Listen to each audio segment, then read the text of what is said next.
Hi everybody, I'm back with another video. I just want to make a disclaimer. If there are any noises, I apologize in advance for the interruptions. I normally hate filming videos outside because it is way easier for me to tune in and focus and drop in when I am in a space that feels safe and uninterruptible, which is usually, my room or my car or something. But I also have learned that the best time for me to make videos is usually in the moment when I have the feeling and the inspiration to run off of. So if you see me looking around or getting kind of sidetracked, that's why, but I'm still going to do my best to stick to the core of the message here. And this is my view at the moment. I'm sitting on this cement ledge by the water under a tree, and I can pretty much see everything, so if a threat comes, I'm prepared. But basically, I want to make this video about a couple things. I'm not sure what I'm going to title it yet, but it has to do with body dysmorphia and that vulnerable gap that happens between stages of healing. If you didn't know already, hi, my name is Aaliyah. Welcome to our channel. Welcome to this video.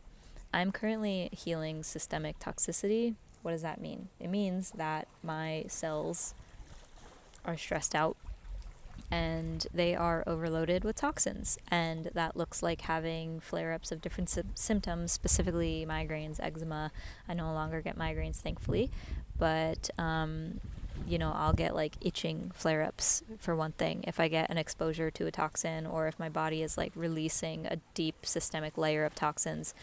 And as some people know, maybe not everyone knows, I'm watching a crab pick a rock and eat off the rock, and that's pretty mesmerizing, and it's very beautiful. And this is why I say I can't film outside, because I'm just like, I get pulled into the crab world, and I just want to stay there. But I also want to be in my video world. Oh God, I promise you cannot see him, but he's like a tiny, like black dot with like orange arms, and he was just eating and just looking amazing. I feel like he's my little audience member. Maybe he'll take away something from this. Anyway, so healing happens in layers, and if you didn't already know that, and usually when you go into a deeper detox layer, you shed pathogens, parasites, waste. It reveals even deeper layers, and this will continue to happen until your bones, so to speak, your foundation is fully clean, and that's the point of detoxing. But until you're systemically chipper and clean, more and more layers are going to continue to be reached, and when a new layer is reached, it always brings up a new set of symptoms, and those symptoms can be emotional, they can be physical, they can be energetic. And in the transitional phases, when you are doing a detox or when you are growing as a human being, it's all parallel, these systems of evolution, whether it's physical health detox or the evolution of your soul. Like it's all parallel. It's just a different aspect of existence. Detox versus soul versus emotions versus mind, whatever. And it's also all interconnected as well. None of them are separate, truly. So anyway, I'm doing a systemic detox. I'm cleansing parasites. I'm cleansing a lifetime of toxicity and chronic illness symptoms. And you can watch some of my previous videos. Just scroll through, find one that intrigues you, click on it and learn more about, what I'm talking about here and what this has looked like for me. Anyway, as I was saying, when you go through when you reach a deeper layer of your detox, new symptoms will emerge. And I noticed that as I detox, I encounter body dysmorphia, to put it plainly. Body dysmorphia, and identity dysmorphia, where I feel this sense of, who am I? Why are things this hard? Why am I not functioning the way that I am supposed to? Why is a normal task so hard? Why is my body so stressed out after this meal? Different things like this. And while those questions, they can hold a lot of weight to them and evoke a lot of insecurity if, you don't have the information, the tools, the support, the guidance to actually answer, why did this meal make me feel bloated? Why is this aspect of my body not functioning the way that I think it's supposed to? Like, those questions are really fundamental and important. But the thing is that having information and understanding the bones of what it is that you're doing and what it is that you're actually tapping into when you heal, when you evolve, and having the right mentorship throughout that process, that's why that can be so crucial, because it can help ground your understanding of why those things are happening. And, if you have specific questions about why certain things are happening and you feel comfortable, you can feel free to leave them in the comments, and I'm more than happy to share everything and anything I know, because I'm just passionate about this. That's why I'm here making this content for you. So there are the questions, and then there's the consequential ego reaction to those experiences. So, for example, one day you're more bloated and you didn't expect to feel that way, or one day you're more fatigued, or one day you're more itchy, or whatever your symptom is, and you don't understand why it's happening. And right there, in the not understanding why it's happening, there's a little window where these voices of doubt and insecurity and fear and contraction can infiltrate your mind and pull it into thinking in a way that creates this experience of dysmorphia, where you literally stop recognizing yourself. You literally forget the truth. You literally forget that you're in a healing process. And this is just another layer. And just because you're bloated today, just because you're fatigued today, even if this is a chronic thing, even if it's a systemic thing, just because you're here where you are today, it doesn't mean that who you are is lost. It doesn't mean that God designed your body to fail. Excuse me. It doesn't mean that, your DNA isn't working like it should. It just means that there's something getting in the way. It means that it's like a traffic jam.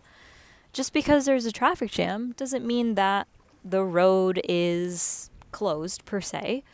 Just because there's a traffic jam doesn't mean you're not going to get to your destination eventually. And even if the road does close, there's airplanes, there's bridges, and there's the ingenuity of the human species who can, band together when times call for it and create the natural structures and support that are needed to help, accelerate you towards where you're trying to go. This is very waxy, poetic, word speaking language, fluffy language to say that, no matter what your symptoms are, and no matter where you are in your evolution or in your healing process or in the steps to like reaching your goals, there is a reason, there's a divine reason why these symptoms are happening. And when I say divine reason, I don't mean that you should passively accept what it is and not seek answers. You should, seek validation and answers until you're satisfied, until you find information that actually matches up with your experience, and validates your lived reality. And unfortunately, even a lot of people who have PhDs are not able to do that for sufferers of chronic illness. There are people that are able to do that, but, I've been through it, and unfortunately not everyone is able to do it. So, I'm certain that this is a common experience where, like, when you go through healing, there are going to be moments where you feel like you don't even recognize yourself. You're tired. Things are not working correctly. You reach another wall and it gets tiring. It gets exhausting. But there's always a reason. There's always an answer. You know what I mean? That's what I'm trying to say. And I also just want to say that during those windows where maybe you feel a little bit more vulnerable or are experiencing more like, dysmorphic thoughts or thoughts that kind of shroud your idea of yourself or your identity or your concept of yourself in the illusion that you are faulty fundamentally, or like you're wrong fundamentally, or that your case is hopeless or whatever it is. Unfortunately, there are organizations and people and things out there that will try to prey on your vulnerability, and that's called spiritual narcissism. So I wanted to talk about this because, first of all, if you have an intuition that, maybe you're looking into programs, maybe you're searching around for answers, whether it has to do with your physical health or your spirituality or the evolution of your soul in any area of life, there are countless programs and courses and retreats and supplements and teachings and things out there that people will try to market to you because they're trying to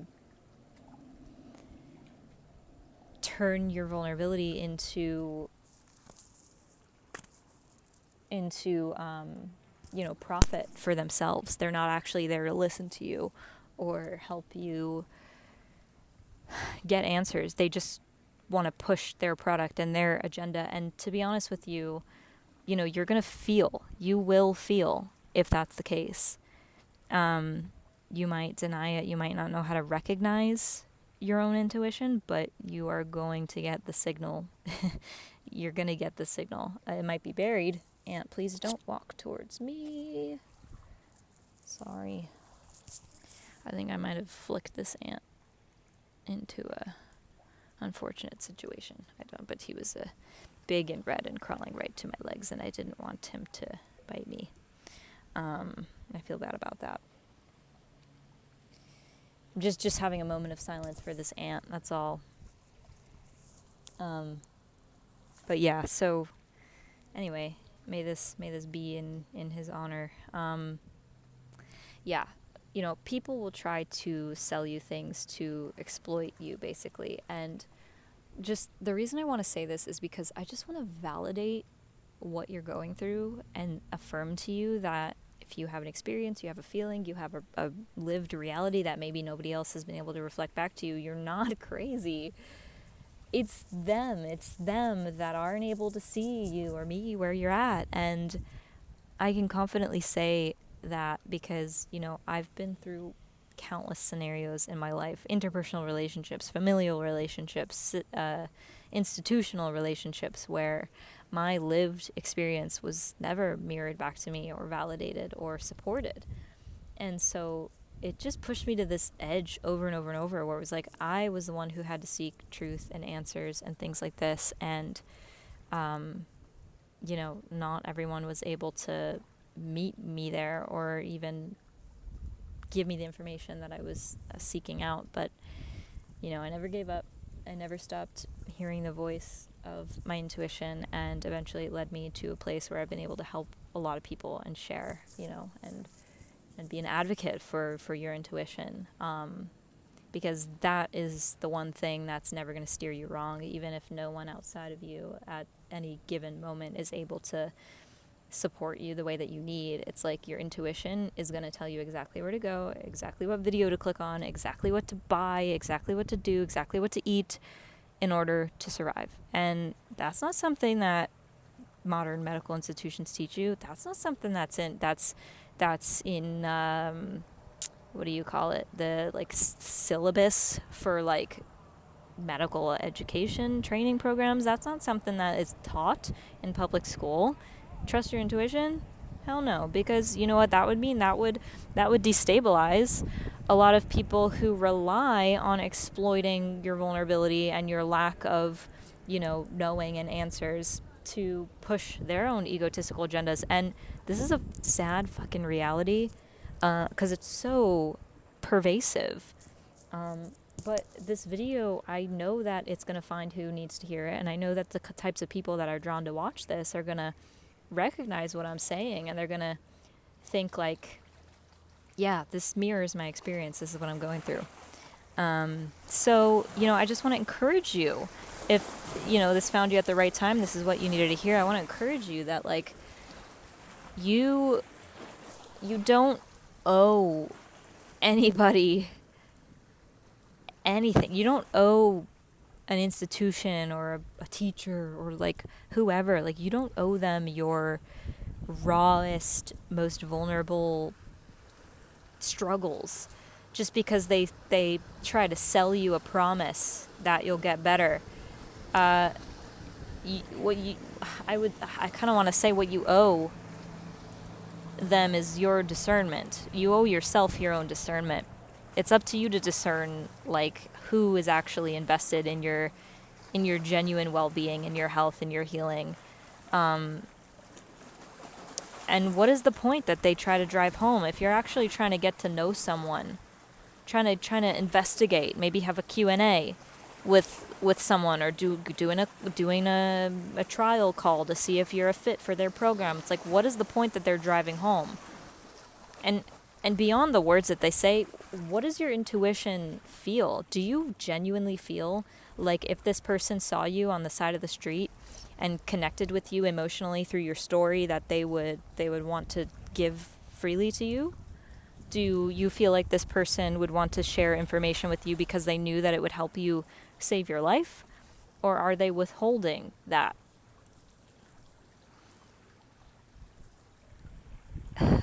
Are they gatekeeping the truth? Or are they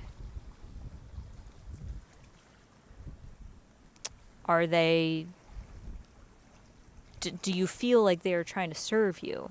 Do you feel like they're actually making an impact on you?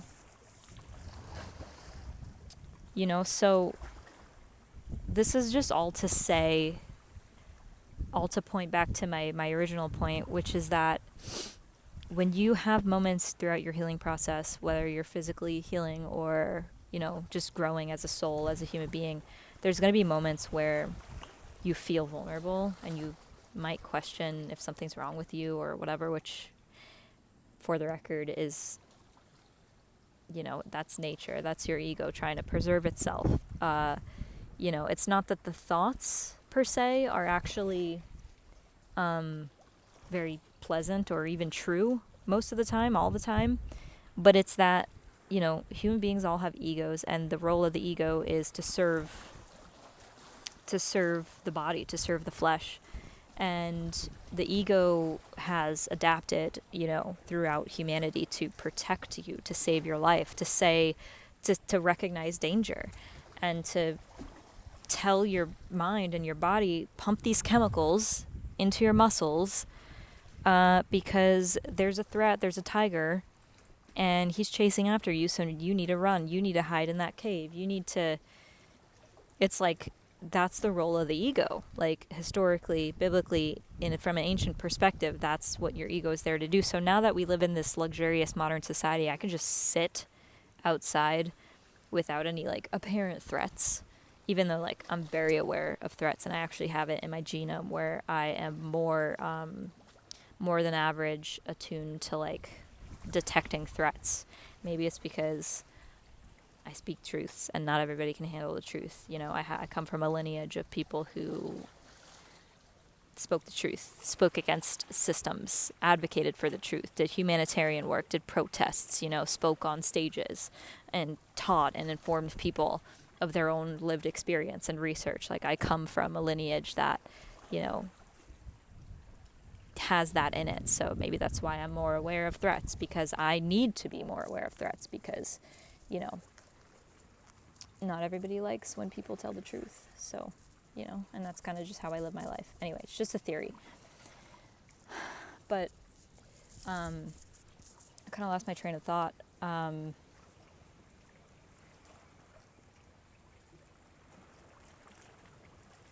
But yeah, basically the ego was put in place to protect you. So it's like, even when you have thoughts that, like, make you feel this sense of dysmorphia, the thoughts, they're not necessarily true, but the place that they're coming from is a natural place. So I think that's something that's not really acknowledged enough in the world of healing and spirituality and evolution. It's like people don't seem to understand or even respect the role that the ego has. I'm telling you, if it weren't for your ego, you wouldn't be here. If it weren't for your ego, you wouldn't have a personality. You wouldn't be connected with people. You wouldn't have survived. Your lineage would have probably been more at risk of dying if you didn't have an ego. So there's nothing, I walked past this mural one time in a town that said, your ego is not your amigo. And I just scoffed and I was like, do you even understand what the ego is? Like, the ego is not the words that it creates. The ego is the protective mechanism. The ego is the servant to your flesh. That's a noble thing. You can train your ego. You can tell your ego what to do. You can practice stretching the limits of your ego's capacity to recognize threats or to guide you, to protect you. The ego is protective as much as it is, manipulative or deceptive. It's just a matter of the relationship you have with it and what you accept from it and don't accept from it. Some egos will tell lies and some egos will tell truths, and sometimes the egos that tell lies, if there are some people in the world right now that are just plain evil and lying to themselves, lying to millions of people, corporations or whatever, for example, that prey off of people's vulnerability and sell evil to them. Like, they're lying. But, if they stopped lying, it would probably kill them. They'd probably have some kind of heart attack or something, because it takes so much to uphold a certain lie, a certain idea of reality. And if you decide to just snap that in half, you're going to have an ego death. And what that means on the level of the physical, of your physical body, your physical health, when you have an ego death, the physical body reacts sometimes as if it's dying. So the heart rate increases. Some people might black out or go unconscious because this is just the design. This is the natural design. Some egos, or I should say some nervous systems, are not equipped to handle the truth, because the people with those egos are in situations where if they were to tell the truth to themselves and to all the people they're deceiving, it would fuck up their reality so deep that they would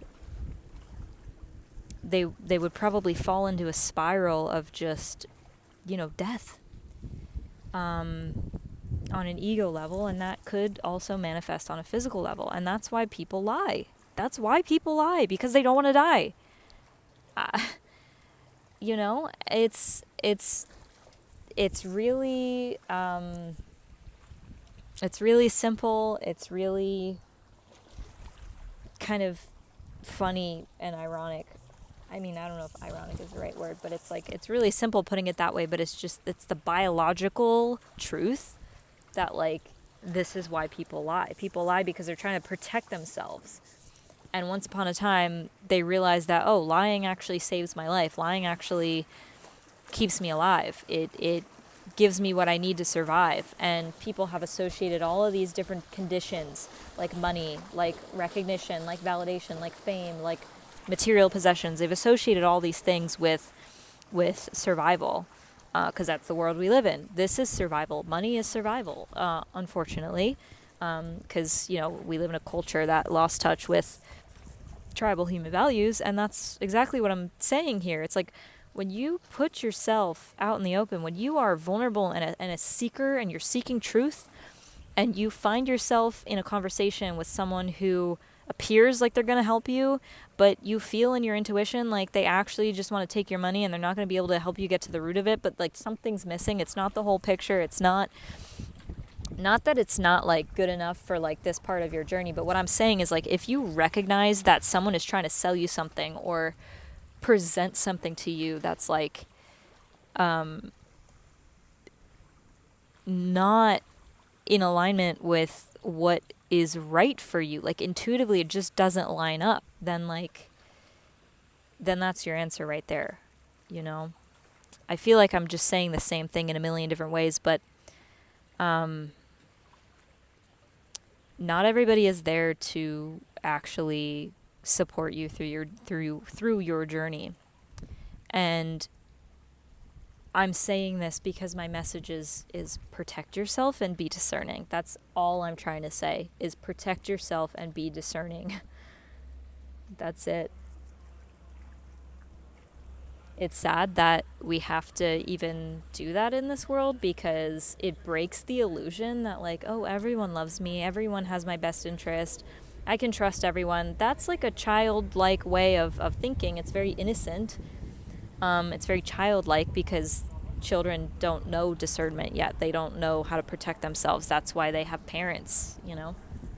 And for the people who never receive protection or discernment, you know, from like a guardian, then it's extra difficult for them to, you know, learn this in the future. But you know, you learn through experience. You learn by getting burned if you didn't have an example early on, you know. So if you're healing, if you're going through change and you start to feel insecure or vulnerable, I want to just reflect back to you. I want to be your friend. I make these videos because I feel like I want to be your friend. Like I want to be a friend to the people who need to hear the things that I have to say. Because this is me being a friend to myself, and so I just want to share that energy. But like, yeah, you're not crazy. You're not crazy at all, and there's nothing wrong with you just because you're having a day or even a lot of days where you don't feel right, you don't feel normal. It doesn't mean there's anything wrong with you. It just means that you haven't found the answer yet. And you know what else that means? It means that you were equipped and you are equipped to endure a lot more uncertainty than half the other egos out there. Your nervous system is a powerhouse.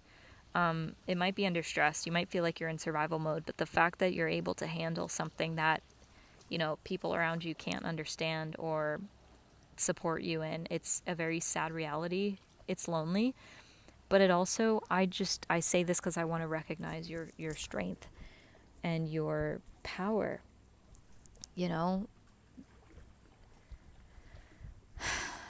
It takes a special, strong soul to be able to endure the kind of uncertainty that you've had to endure.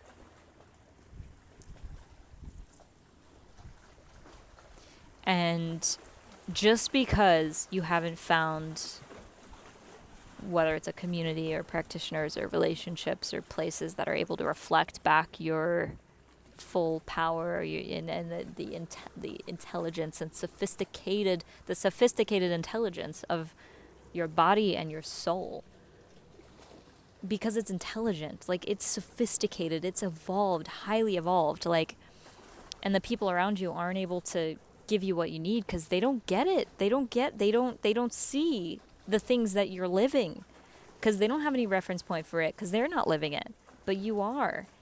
So on the days where you don't recognize yourself, I want you to remember what I'm telling you. It's because you're experiencing things that most people historically haven't been able to understand, but I want to root for you, and I want to say, use this as a reason to trust your intuition even more, because if nobody around you is telling you what you need to know, then that means that you're getting closer to the people and the places that hold the answers for you. They hold the source of your information.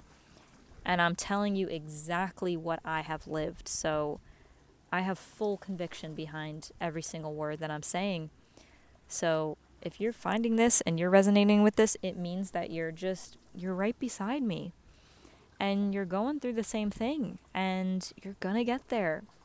So next time you look in the mirror, just, and that ego runs its stories and says things that make you feel bad about yourself, just recognize that those narratives are not necessarily true. You can discern that. I'll just put it this way. If it makes you feel terrible, it's not true. I mean, and there's a lot more nuance to that, because discomfort sometimes, discomfort needs to be waded through in order to get to the truth. But, what I'm saying, if something makes you feel like it's just breaking you apart, it's breaking your heart, it's breaking you down, that's not sustainable. And the thing is, the truth sustains itself, but a lie cannot sustain itself. That's what I'm trying to say. And you'll be able to tell the difference based off, however you feel, what your intuition says. Because your intuition cannot lie to you. And some people go their whole lives ignoring it and gaslighting themselves, because that's just how they're built. But if you resonate with this video, you are not that kind of person. So just trust that whatever you're going through right now, if you're experiencing some kind of dysmorphia of the body, mind, spirit, etc., then, it's not a reflection of who you are, your capacity, where you're going to wind up. It's a reflection of, your ego trying to preserve yourself, because you're in unfamiliar territory. And unknowing, the unknown is where you need to kind of be comfortable to allow yourself to be in, if you even want to get clarity or answers. So I've spoken probably in so many circles. I've said the same thing in so many different ways. So I'm going to just end this now, and I'm sending you all my love. If you have any questions, any reflections, if you're going through something similar, if you need to vent, whatever it is, just leave a comment, and I would more than likely be happy to respond and just be a friend for anyone who needs this wisdom right now, because I am you, I've been you, and I want to be here for you, and I just want to, I want to broadcast, this energy that has saved my life and served me greatly. So that's what I'm here for. I wish you well. Yeah, life is a lot. Life is wild. And I know that I think about all the people who are suffering and who are trapped, and I want to help them. I want to shake them awake. I don't even know if I want to shake them awake, but I want to be a friend for the people who are ready to meet me here and ready to be met there. So I just have to trust that will happen, and just kind of stay in my own lane, so to speak, stay in my energy. And it's not easy to do, because it means grieving the fact that I'm not going to be able to help or reach everybody. And, I want to, but I can't. That's not my role. It's not what I was designed for. And it's not what anybody was designed for. But my people, my places, I will arrive there. I will meet them. And so with that faith, bye.